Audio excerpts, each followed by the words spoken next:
नमस्कार, मैं हूं अंकुर और आप देख रहे हैं सत्य हिंदी। सत्य हिंदी के न्यूज़ बुलेटिन्स को आपका लगातार प्यार मिल रहा है, भरपूर प्यार मिल रहा है, इसके लिए आपका बहुत शुक्रिया। और इसी के साथ अगर आप सत्य हिंदी के ऐप को भी डाउनलोड कर लेंगे तो आपको सत्य हिंदी के सारे कार्यक्रम, सारी खबरें एक जगह पर मिल जाएंगी और आपको ज़्यादा इधर से उधर जाने की ज़रूरत नहीं पड़ेगी। तो अब देख लेते हैं अब तक की खबर। राज्यसभा में महंगाई पर बोलते हुए आम आदमी पार्टी के सांसद संजय सिंह ने कहा, ये सरकार पूंजीपतियों के लिए काम कर रही है। उन्होंने कहा कि युवा कहते हैं कि नौकरी दे दो, तो ये कहती है कि पैसा नहीं है, अग्निवीर बनो। माता कहती है कि आटा दूध चावल महंगा हो गया, सरकार कहती है पैसा नहीं है। किसान कहता है फसल के दाम दे दो, सरकार कहती है पैसा नहीं है। बुजुर्ग कहते हैं कि रेल किराए में रियायत कम क्यों कर दी, सरकार कहती है पैसा नहीं है। स्वास्थ्य के बजट पर कहती है पैसा नहीं है। संजय सिंह ने कहा, ये पैसा गया कहाँ? ये पैसा नरेंद्र मोदी के मित्रों के पास गया। 20,000 करोड़ लेके नीरव मोदी भाग गया, 10,000 करोड़ लेके विजय माल्या चला गया, 3,000 करोड़ ललित मोदी, 6,000 करोड़ लेके नितिन संदेशरा भाग गया। संजय सिंह ने कहा कि सरकार ने खुद बताया है कि इसने पूंजीपतियों का 11 लाख करोड़ माफ किया है। आप जीरो लगा के थक जाएंगे, इतना माफ किया है। मोदी सरकार को सनक है कि हमको अपने मित्र को अमीर बनाना है, दुनिया का सबसे बड़ा अमीर। 2.5 लाख करोड़ कर्ज दिया है। एक इंसान को 2.5 लाख करोड़ और बच्चे के दूध पर टैक्स लगाते हैं, आटा दाल चावल पर टैक्स लगाते हैं। ये सरकार किसके लिए चल रही है? ये सरकार पूंजीपतियों के लिए चल रही है। सीपीएम सांसद इलामारम करीम ने महंगाई पर चर्चा के दौरान राज्यसभा में कहा कि पिछले 5 साल में गेहूं, चावल और दाल की कीमतों में 28, 24 और 30% की बढ़ोतरी हुई है। वाम सांसदों ने उपभोक्ता मामलों के मंत्रालयों के आंकड़ों का हवाला दिया। उन्होंने खाद्य तेलों की कीमतों में बढ़ोतरी का जिक्र किया। इसके अलावा टीएमसी के डेरेक ओब्राय ने महंगाई पर सरकार को जमकर घेरा। साथ ही कहा कि देश में 29% युवा बेरोजगार हैं, उनके पास नौकरी नहीं है। वहीं आरजेडी सांसद मनोज झा ने भी महंगाई और जीएसटी में वृद्धि को लेकर सरकार को घेरा और उसको वापस लेने की मांग की। महंगाई पर बोलते हुए बीजेपी के राज्यसभा सांसद सुधांशु त्रिवेदी ने कहा कि 2019 में एकमात्र चुनाव ऐसा था जिसमें महंगाई मुद्दा नहीं था। आज की महंगाई की दर 7.01% है, लेकिन दुनिया के बाकी देशों में इससे बुरा हाल है। सुधांशु त्रिवेदी ने कहा कि इस समय विश्व में महंगाई की दर में इटली में 7.9%, जर्मनी में 7.5%, यूएस में 9.1% है, जबकि भारत में महंगाई की दर 7-10% है। उन्होंने कहा कि 63 देश ऐसे हैं जहां महंगाई दर 10% से ऊपर है। उन्होंने कहा कि महंगाई है, इससे इनकार नहीं किया जा सकता है, लेकिन विश्व की सबसे बड़ी अर्थव्यवस्था अमेरिका में स्ट्रैटेजिक ऑयल रिजर्व खोलना पड़ा है, जिससे महंगाई पर काबू पाया जा सके। सुधांशु त्रिवेदी ने शायराना अंदाज में कहा कि समुद्र में सुनामी है, अगल बगल के जहाज पलट रहे हैं और विपक्ष कह रहा है कि हमारा जहाज हिल रहा है, इस पर ध्यान दो। सुधांशु त्रिवेदी ने कहा कि समुद्र में सुनामी है, अगल बगल के जहाज पलट रहे हैं और विपक्ष कह रहा है कि हमारा जहाज हिल रहा है, इस पर ध्यान दो। सुधांशु त्रिवेदी ने इसके साथ ही ब्लूमबर्ग के सर्वे का हवाला देते हुए कहा कि भारत के मंदी में जाने की संभावना 0 है। महंगाई पर लोकसभा में चर्चा के दौरान बीजेपी सांसद जयंत सिन्हा के भाषण की चर्चा हो रही है। महंगाई पर चर्चा के दौरान उन्होंने बार बार कहा कि महंगाई है ही नहीं। उन्होंने विपक्ष से कहा कि आप महंगाई ढूंढ रहे हैं, लेकिन आपको मिल ही नहीं रही है क्योंकि महंगाई है ही नहीं। उन्होंने कहा क्योंकि हमने गरीबों की थाली भर दी है। झारखंड के हजारीबाग से बीजेपी सांसद जयंत सिन्हा ने कहा कि मैं जब अपने ज़िलों की पंचायतों में घूमता हूं तो वो कहते हैं कि हमारा पेट मोदी जी ने भरा है क्योंकि हम लोगों ने सबको मुफ्त अनाज खिलवाया। अगर आप गरीब की किसी थाली में देखिए तो उससे पूछो चावल के कितने रुपए देने पड़ रहे हैं, तो बताएगा कि चावल मुफ्त है। सब्जी के दाम भी कम हैं, 8 सालों के बाद भी सब्जी का दाम नहीं बढ़ा है। आटा दूध अंडा की कीमत पर सरकार का कंट्रोल है।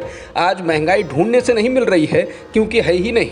बीजेपी सांसद ने कहा कि पहले किसी को गैस सिलेंडर मिलता ही नहीं था, आज 3-4 गैस सिलेंडर खरीदे जा रहे हैं। आपको महंगाई मिल ही नहीं रही है। आज गरीब को महंगाई पीएम मोदी की दूरदर्शी सोच के कारण महसूस नहीं हो रही। सोमवार को सदन में महंगाई पर चर्चा के दौरान बीजेपी सांसद निशिकांत दुबे के बयान के बाद विवाद बढ़ गया है। दुबे ने कहा था कि आज हमारे प्रधानमंत्री 80 करोड़ गरीब लोगों को फ्री फंड का खाना दे रहे हैं, तो क्या हमें उन्हें बधाई नहीं देनी चाहिए? इसके बाद विपक्षी दल हमलावर हो गए। कांग्रेस ने उनके इस बयान को गरीबों के साथ भद्दा मजाक बताया। साथ ही कहा कि गरीबों को खाना जनता के पैसों से ही दिया जा रहा है। शिवसेना सांसद प्रियंका चतुर्वेदी ने निशिकांत दुबे के बयान को ट्वीट कर कहा कि रोजगार मांगा था, मुफ्त का राशन नहीं। सम्मान मांगा था, बेहिसाब अहंकार नहीं। इससे पहले लोकसभा में ही एनसीपी नेता सुप्रिया सुले ने इस बयान की निंदा की और कहा था, ये आपकी मानसिकता दिखाता है, ये गरीबों का हक है। वित्त मंत्री निर्मला सीतारमण ने लोकसभा में कहा कि भारत के मंदी में जाने का कोई सवाल नहीं। इस पर बीजेपी के ही वरिष्ठ नेता सुब्रमण्यम स्वामी ने पलटवार किया है। सुब्रमण्यम स्वामी ने ट्वीट कर कहा कि वित्त मंत्री ने कहा है कि भारतीय अर्थव्यवस्था के मंदी की चपेट में आने का कोई सवाल ही नहीं। स्वामी ने कहा कि वो सही हैं, क्योंकि भारतीय अर्थव्यवस्था पिछले साल ही मंदी में आ चुकी है, इसलिए मंदी में आने का सवाल ही नहीं उठता। केंद्रीय गृह मंत्री अमित शाह ने एक बार फिर सीएए का मुद्दा छेड़ दिया। शाह ने मंगलवार को कहा कि सीएए को कोविड वैक्सीनेशन अभियान पूरा होने के बाद लागू करने की प्रक्रिया शुरू कर दी जाएगी। बता दें, सीएए अफगानिस्तान, बांग्लादेश और पाकिस्तान के अवैध प्रवासियों को भारतीय नागरिकता देने का रास्ता साफ करता है। इसमें हिंदू, सिख, बौद्ध, जैन, पारसी और ईसाई शामिल हैं। गृहमंत्री अमित शाह ने यह आश्वासन पश्चिम बंगाल बीजेपी और विधानसभा में विपक्ष के नेता शुभेंदु अधिकारी को दिया। अधिकारी ने शाह से मंगलवार को संसद भवन में मुलाकात की और पश्चिम बंगाल में बीजेपी के कामकाज के साथ साथ संगठन के मुद्दे को उठाया। ईडी ने मंगलवार को कथित तौर पर नेशनल हेराल्ड मामले की जांच के सिलसिले में दिल्ली के बहादुर शाह जफर मार्ग स्थित हेराल्ड हाउस सहित कई स्थानों पर तलाशी ली है। पिछले हफ्ते ही सोनिया गांधी से ईडी ने पूछताछ की थी। इससे पहले राहुल गांधी से भी ईडी पूछताछ कर चुकी है। ईडी की कार्रवाई नेशनल हेराल्ड मामले में हो रही है। नेशनल हेराल्ड मामले में कांग्रेस अध्यक्ष सोनिया गांधी और सांसद राहुल गांधी पर भ्रष्टाचार के आरोप लगाए गए हैं। झारखंड में सरकार गिराने की कोशिशों के बीच कांग्रेस विधायक कुमार जयमंगल सिंह ने एफआईआर दर्ज कराई और कहा कि 3 विधायक इरफान अंसारी, राजेश कच्छप और नमन बिक्सल ने उन्हें फोन करके कोलकाता आने को कहा। तीनों विधायकों ने उनसे ये भी कहा कि वहां से सब लोग गुवाहाटी में असम के सीएम हेमंत बिस्वा शर्मा से मिलने जाएंगे। वो उनकी मुलाकात शर्मा से करा देंगे। विधायक जयमंगल सिंह ने एफआईआर में आरोप लगाया कि उन्हें आश्वासन दिया गया कि जितने भी विधायक टूटकर आएंगे उन्हें मंत्री बनाया जाएगा और हर विधायक को 10 करोड़ रुपए भी मिलेंगे। ये नई सरकार झारखंड की मौजूदा सरकार को गिराने के बाद बीजेपी की मदद से बनाई जाएगी। अनूप सिंह के नाम से भी मशहूर इस कांग्रेस विधायक ने कहा कि वो भ्रष्टाचार के इस दलदल में नहीं फंसना चाहते, इसलिए सरकार को डीसी के जरिए सूचित कर रहे हैं ताकि ऐसा करप्शन करने वालों पर कार्रवाई की जा सके।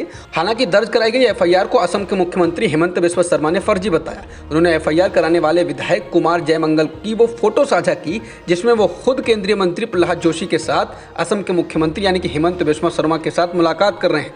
शर्मा ने असम सरकार के प्रवक्ता पीयूष हजारिका का वो ट्वीट साझा किया जिसमें ये फोटो हैं और कहा कि झारखंड में फर्जी एफआईआर। असम के सीएम हेमंत बिस्वा शर्मा ने फोटो शेयर करते हुए कहा, जिस कांग्रेस विधायक ने फर्जी एफआईआर लिखाई वो खुद केंद्रीय मंत्री से मिला। लेकिन ये फोटो सामने आने से इस बात की भी पुष्टि हुई है कि हेमंत बिस्वा शर्मा कांग्रेस विधायक के साथ केंद्रीय मंत्री प्रहलाद जोशी के साथ मिले तो थे। हालांकि इसे किसी यूनियन के संबंध में मुलाकात बताई गई।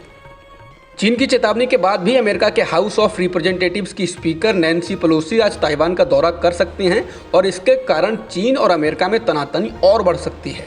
चीन ने सोमवार को संयुक्त राष्ट्र में चेतावनी दी थी कि नैन्सी पेलोसी का ताइवान दौरा अमेरिका और चीन के संबंधों को बिगाड़ सकता है और इसके गंभीर परिणाम होंगे। कहा जा रहा है कि स्पीकर नैन्सी पेलोसी अगर यात्रा करती हैं तो चीन ताइवान के पास सैन्य कार्रवाई कर सकता है। हालांकि व्हाइट हाउस ने पेलोसी की ताइवान यात्रा पर चीन के उत्तेजक प्रतिक्रिया करने के खिलाफ चेतावनी देते हुए कहा कि उन्हें स्वशासित द्वीप का दौरा करने का पूरा अधिकार है। चीन को पेलोसी की किसी भी यात्रा को संकट में बदलने की जरूरत नहीं है। अमेरिकी राष्ट्रपति जो बाइडेन ने घोषणा की है कि अमेरिका ने काबुल में हवाई हमले में अलकायदा के नेता अयमान अल जवाहिरी को मार गिराया है। बाइडेन ने टेलीविजन पर दिए अपने संबोधन में कहा, इंसाफ कर दिया गया है और यह आतंकवादी नेता अब नहीं रहा। उन्होंने कहा कि ऑपरेशन में कोई नागरिक हताहत नहीं हुआ है। बता दें, अलकायदा प्रमुख जवाहिरी दुनिया के सबसे वांछित आतंकवादियों में से एक और 11 सितंबर 2001 के हमलों का मास्टरमाइंड बताया जाता है। अमेरिका ने कहा है कि वो काबुल में रविवार को एक ड्रोन हमले में मारा गया। राष्ट्रपति बाइडेन ने कहा कि उन्हें उम्मीद है कि जवाहिरी की मृत्यु 9/11 हमले में यूएस में मारे गए 3000 लोगों के परिवारों की मौत के चैप्टर को बंद कर देगी।